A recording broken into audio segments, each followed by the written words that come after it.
buenas noches, bienvenido a Desafío. Yo soy Claudia Ivette García y esta noche tengo el gusto de platicar con Dulce María Sauri, quien ha sido gobernadora de Yucatán, congresista y quien en unos meses se convertirá en diputada de la 64 legislatura. Dulce María, bienvenida. Muy buenas noches, gracias por la invitación. Muchas gracias, pues tenemos mucho que platicar en realidad. Y para empezar esta conversación quisiera preguntarte, ¿cuál es tu primera lectura respecto de este movimiento de las fuerzas en las cámaras, en ambas cámaras? ¿Cómo vas a llegar? ¿Cuáles van a ser tus primeras lecturas después de este 1 de septiembre? Mira, va a ser la quinta ocasión en que formo parte del Congreso de la Unión. 2 veces he sido diputada, 2 veces senadora y ahora esta quinta, que por cierto voy a formar parte del grupo parlamentario más pequeño en toda la historia legislativa de participación del PRI. Y hablamos desde 1929, que fue fundado el partido. Ya de por sí el tamaño es todo un reto.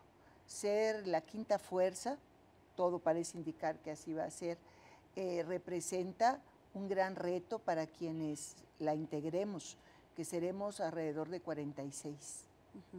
Ahora, después de la campaña que fue muy intensa, todos hicieron campaña con José Antonio Meade y sin embargo, pues bueno, a pesar de no haber ganado, hay compromisos por parte de los legisladores que llegarán tanto a las cámaras federales como a las cámaras locales. ¿Cuáles son estos compromisos que tienes con la gente que cruzó la boleta en favor del PRI? A ver, yo empezaría por decirte que qué bueno que preguntas, porque generalmente después de una campaña electoral tan intensa y de no haber logrado el triunfo, tal parece que lo que se dijo en la campaña ahí se tiene que quedar en el aire. Pero yo quisiera recuperar el primer compromiso de José Antonio Meade, que señaló primero las mujeres. Y en esos serie de propuestas que hizo, hay 2 que considero que son relevantes en el terreno legislativo. Uno es el seguro social para las trabajadoras del hogar. Bueno, hay hombres también trabajadores del hogar, pero la proporción es muchísimo menor, 90 a 10, más o menos.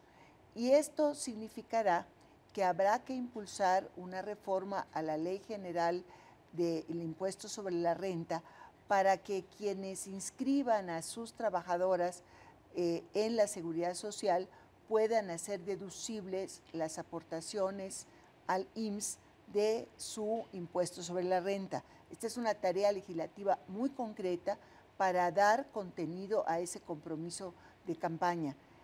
Y la otra tiene que ver con recursos que José Antonio Meade comprometió para que las mujeres tengan acceso a créditos que puedan utilizar para emprender diferentes actividades. Esas 2 cuestiones las tengo muy presentes. Ahora, ya lo ha dicho usted, primero las mujeres, y se está llegando a una legislatura, la 64, que será histórica, en muchos sentidos, por el reacomodo de fuerzas, pero también por la paridad de género. ¿Cómo cree que esto va a ayudar? Indudablemente, porque quedamos casi 49-51. Yo creo que es un cambio de cantidad, pero que se tiene que traducir en un cambio de calidad del trabajo legislativo. Mujeres y hombres queremos o tenemos propósitos compartidos, pero los ojos a través de los cuales los contemplamos tienen que ver con nuestro género. Y en este sentido, el hecho de que haya este número tan relevante de mujeres en la próxima legislatura le da también una dinámica, un contenido a las acciones legislativas diferentes. Pero quiero acotar una cuestión.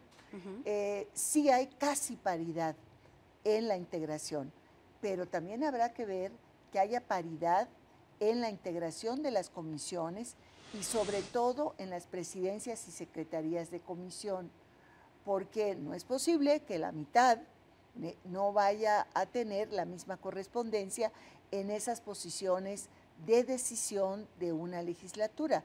Estoy segura que otras compañeras de otras fuerzas políticas también van a estar muy vigilantes de que sea no solamente en el acceso, sino también en el ejercicio. Y sería también una obligación por parte de la sociedad el poder solicitar también a nuestros congresistas que en estos acomodos precisamente las presidencias de las comisiones torales fueran incluyentes con las mujeres, por supuesto. Sí, y obviamente va a haber integración, muy probablemente de mitad y mitad, pero estamos hablando de que las presidencias de las comisiones, donde se toman una serie de decisiones que sirven para integrar, ordenar, hacer eficaz el trabajo de las comisiones, también pueden estar encabezadas por mujeres. Ahora, históricamente en su actividad legislativa ha sido parte de comisiones económicas.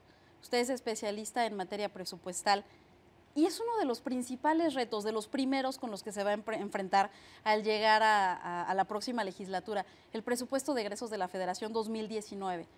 ¿Cuáles serán esas luchas que va a emprender para este proyecto? Bueno, en sí, la propia integración del proyecto de presupuesto es sui generis, porque corresponderá al primer año de la próxima administración federal que encabezará Andrés Manuel López Obrador y tendrá, a diferencia del presupuesto en otro momento, en el siguiente año, 2020, hasta el 15 de noviembre para ser entregado, es decir, 15 días antes de que concluya la administración de Enrique Peña Nieto. Ya la legislatura estará integrada desde el 29 de agosto, pero por llamarlo de alguna manera, paquete económico, hay hasta ese día. Pueden posiblemente presentarlo antes, pero bueno, ese es el límite. ¿Qué hay que ver? Desde luego el nuevo gobierno llega con una serie de iniciativas producto de los compromisos que hizo durante la campaña electoral que pretende ver reflejados en el presupuesto. Y indudablemente pues esa es su potestad, además contando con un grupo parlamentario tan amplio. Ahora bien, ¿qué puede decir el PRI? Uno, en función de la racionalidad. O sea, hay cosas que sabemos que hay que hacer para que el presupuesto sea no solamente austero, sino bien dirigido y canalizado hacia programas, hacia acciones que verdaderamente cumplan los propósitos o los objetivos. En ese sentido, conocemos que hay ciertas rigideces muy grandes del presupuesto. Por ejemplo, hay una gran parte que se llama gasto no programable, sí, que son recursos que van a pagar intereses de deuda interna, que van deuda externa, por ejemplo, los fondos de pensiones, o sea, las pensiones que paga el Estado. Hay también en el gasto programable rigideces, por ejemplo, sueldos y salarios de los trabajadores y trabajadoras de la Administración Pública Federal. Cuando pensamos en burócratas, generalmente pensamos en alguien que está detrás de un escritorio, pero no pensamos en los millones de maestros y maestras, enfermeras, médicos, es decir, soldados. Exactamente, fuerzas del orden. O sea, todos ellos son trabajadores al servicio del Estado, que están contratados, hay una parte importante, sindicalizados incluso. Otro tema, creo yo, muy relevante que tendrá que expresarse en el presupuesto es la propuesta de desconcentración administrativa. Desconcentración significa, como hemos leído en la prensa, ¿no?, que van a llevar secretarías completas que están en este momento en la Ciudad de México a distintas partes del país. Así es. Por ejemplo, a mi tierra iría la Secretaría de Medio Ambiente y Recursos Naturales, la Semarnat. Bueno, tendríamos que ver cuántos trabajadores y trabajadoras son de Semarnat, cuáles van a ir o van a desearse trasladar a Mérida, que por cierto es muy bonito, muy agradable, pero las familias tienen su dinámica, sí, tienen hijos e hijas en las escuelas, tienen padres ancianos, etcétera, etcétera. Toda esta parte humana, pero también una parte presupuestal importante que significa el costo de una mudanza de un aparato administrativo a cualquier entidad de la República. Yo creo que esa parte también tendrá que verse cuidadosamente estudiada en el presupuesto. Y no podemos, solamente porque no somos la mayoría, ni siquiera la segunda fuerza, simplemente decir, bueno, pues que hagan lo que quieran y como quieran, no. Un pendiente que también socialmente ha estado siendo solicitado y que también está rezagado en las legislaturas anteriores es el tema de la segunda vuelta electoral. Incluso en el debate presidencial, curiosamente, todos los candidatos a pregunta expresa dijeron que sí a la segunda vuelta. ¿Qué se podría hacer en materia de reformas políticas? A ver, yo te diría dos puntos muy concretos. El primero de ellos es legislar efectivamente sobre la segunda vuelta. Ahora, como el triunfo en la presidencia de la República fue por más del 50% de los votos, parece que el tema quedó relegado y no debe ser así. Justo en este momento es cuando hay que promover la reforma constitucional que haga posible la segunda vuelta. Esa es una. La otra parte tiene que ser en materia electoral, o sea, una reforma electoral en función de las experiencias vividas, pero sobre todo en función de los recursos económicos cada vez más cuantiosos que exige el aparato electoral. Y cuando hablo de no solo me refiero al INE, sino también a las prerrogativas y fondos de los partidos políticos. O sea, es una demanda de la sociedad que las elecciones cuesten menos. Estamos hablando de números cerrados, que este año se pueden haber canalizado más de 20,000 millones de pesos para efectos electorales. Entonces hay que revisar y redimensionar y hacerlo sin ningún temor.